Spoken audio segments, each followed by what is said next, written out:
Init! Init, init, feel it, beat it. Iba to bless. Iba.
Ready to enjoy more chicken joyous moments?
Recognize for being perfect timing until it happens.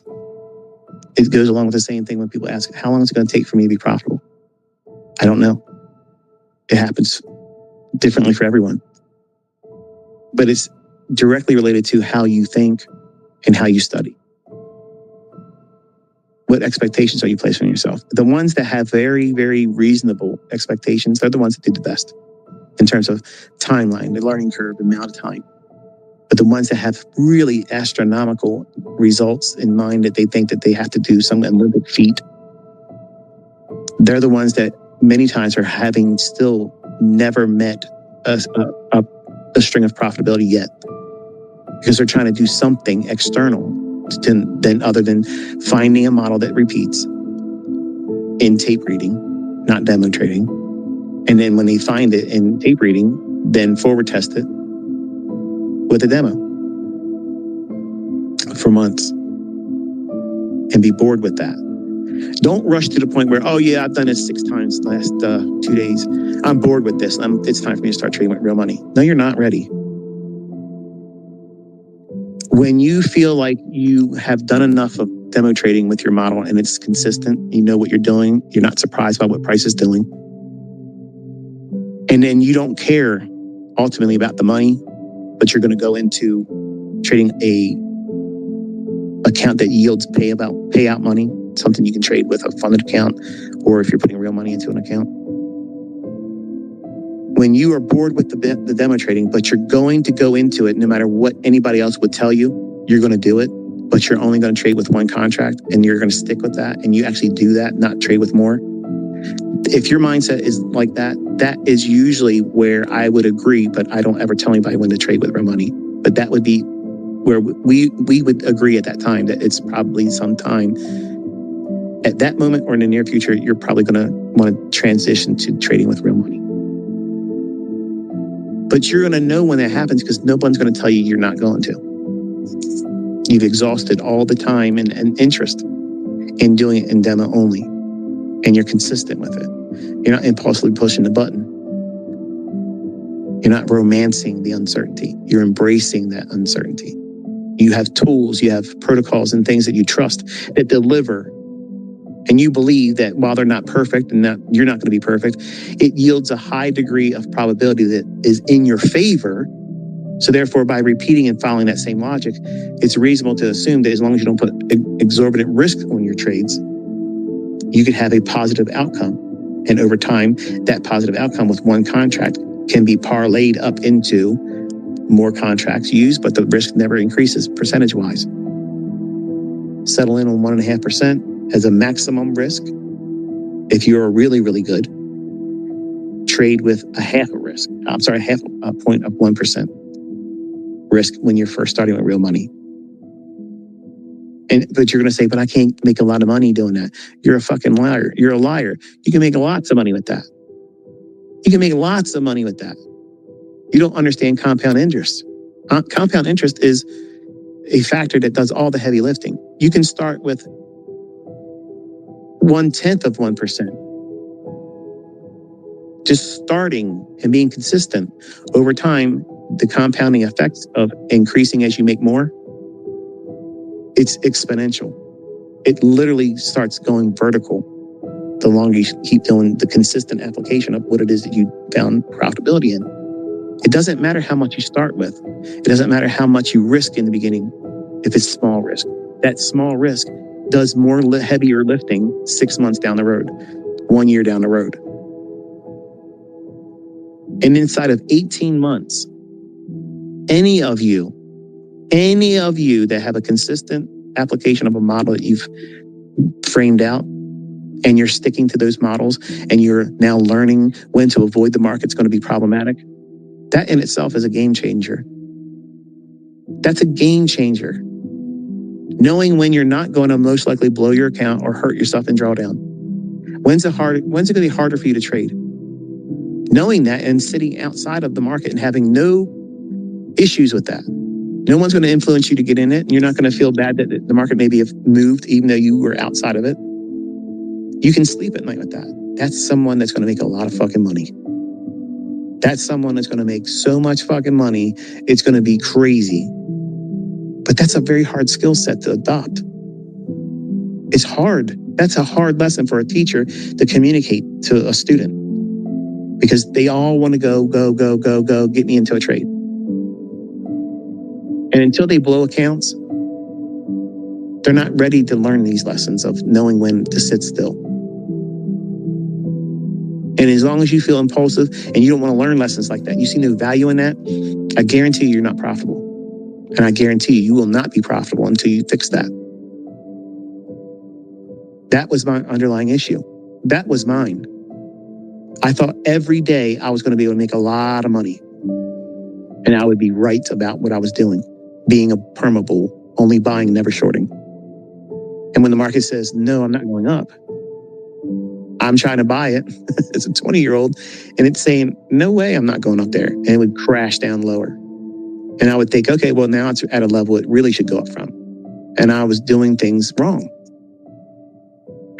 In the beginning, in your early stages, your ignorance blinds you to the depths of your inabilities to see your own faults. It's impossible for us to recognize it. That's why you have to have a teacher. You have to have a mentor. You have to. Because left to your own devices, you're going to hurt yourself. And you don't realize doing things incorrectly for a long period of time, it creates extremely bad habits. And it'd be easy to assume that, oh, well, if someone tells you the right logic, it's easy to drop bad habits and just do the right thing and learn what the things that you're supposed to be doing. And I have mentorship groups that prove that that is not true. I mean, come on. It's a lot of things that you have to wrestle with. When you get accustomed to doing something, and for people that suffer from anxiety and depression, there are things that they're placing on themselves. When I was going through that, it was me that put that on me. I chose to live with it every day until I learned skills that taught me how to put it down and leave it and walk away from it. I had myself in a prison cell with the door unlocked, the door open, and I said, I'm in jail, I can't get out of this. When I could have just simply walked out anytime I want. But I made my home in depression. I made my home in agoraphobia and anxiety, and just, it defined who I was until I got tired of living like that. And I started looking at how I could empower myself. I focused on my strengths and I minimized my weaknesses. And I started doing things like self-talk, and I cheerleaded myself, and I brought myself out of mental illness to a position where lots of people around the world listen to me now. And they take a great deal of comfort knowing that I came from that, and I'm able to share a skill set with you live over market price that can yield you a change of lifestyle. And if I can accomplish that, you can. I'm giving you the recipe for it, and other people have used it, and look at their results. Don't look at mine, look at yours. Because if you put the work in, you're going to see the evidence. You'll see the testimony. You'll see the proof that you can do it. So if you can do it, anybody else can do it. And I'm trying my best to encourage my son to make the right decision. Because while let's just play devil's advocate, and I'm going to close the stream. Let's say my son goes out this week and he tries to do something. And say he does it and he tries to impress me and do more than I have asked him to do. And say he loses this funded account. Would I be disappointed? Yes. Would I ridicule him? No. But I would be in his ass saying, what does it feel like right now? How does it feel right now? Knowing what you feel, what you felt, what you were doing right before you entered the trade, why you were entering that trade, what was the catalyst, what was the outcome you were expecting? And is that in spec with what you were supposed to be doing? Because if you can't recognize that as a problem, as a root cause, you're gonna repeat the same thing. It's gonna happen again. It's going to happen again unless you recognize that that is a problem. That's an error. That's an error that you're making. That's something that you're placing in the mix. You're adding an extra ingredient that's not part of the recipe. And what you're including is bullshit. And bullshit never makes anything taste better. So you need to take yourself back to the recipe. So if he listens, he should have, by Friday, he should have $1,000 in equity. The very minimum, he should have $500.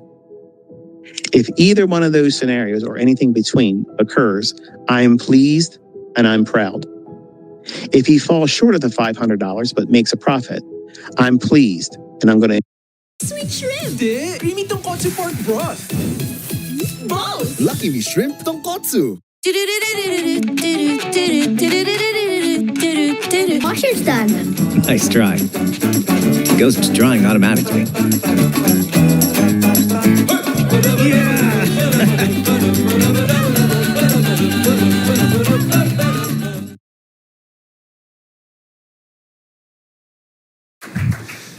You know, when I was young, I grew up in a fairly strict house, always knowing right from wrong, and for the most part, always been able to decipher what I should or should not be doing.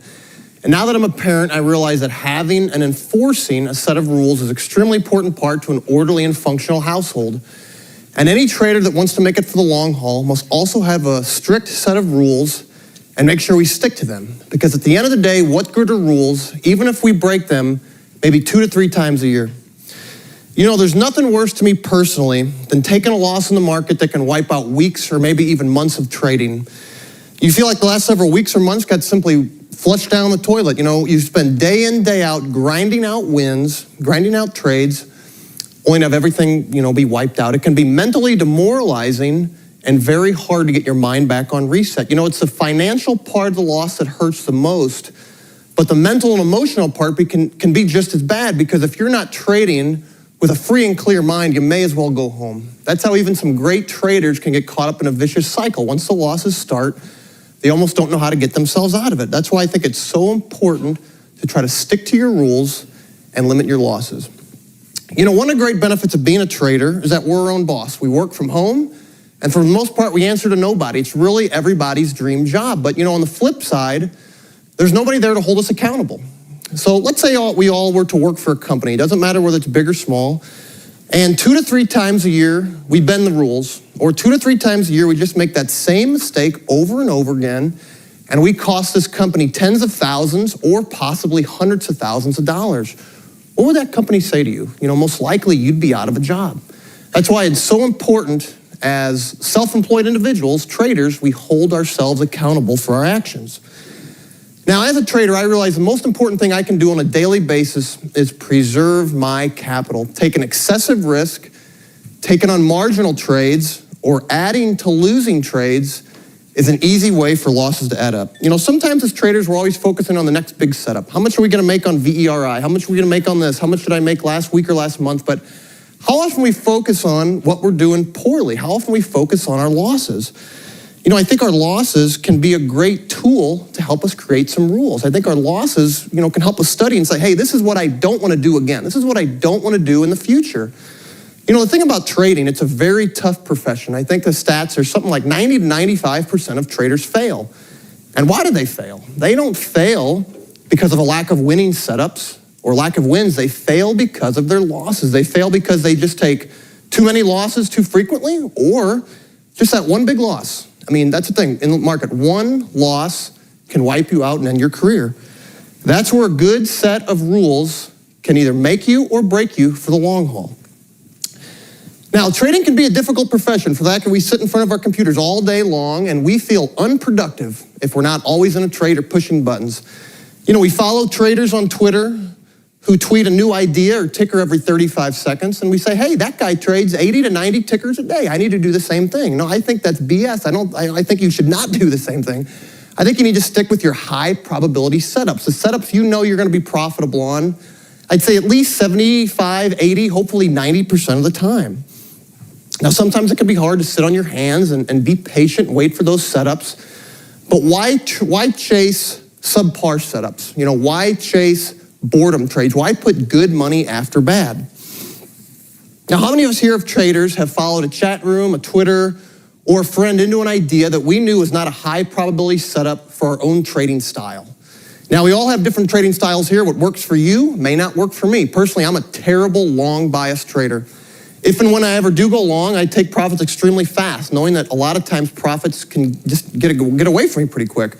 I don't have the patience nor the conviction, to hold them.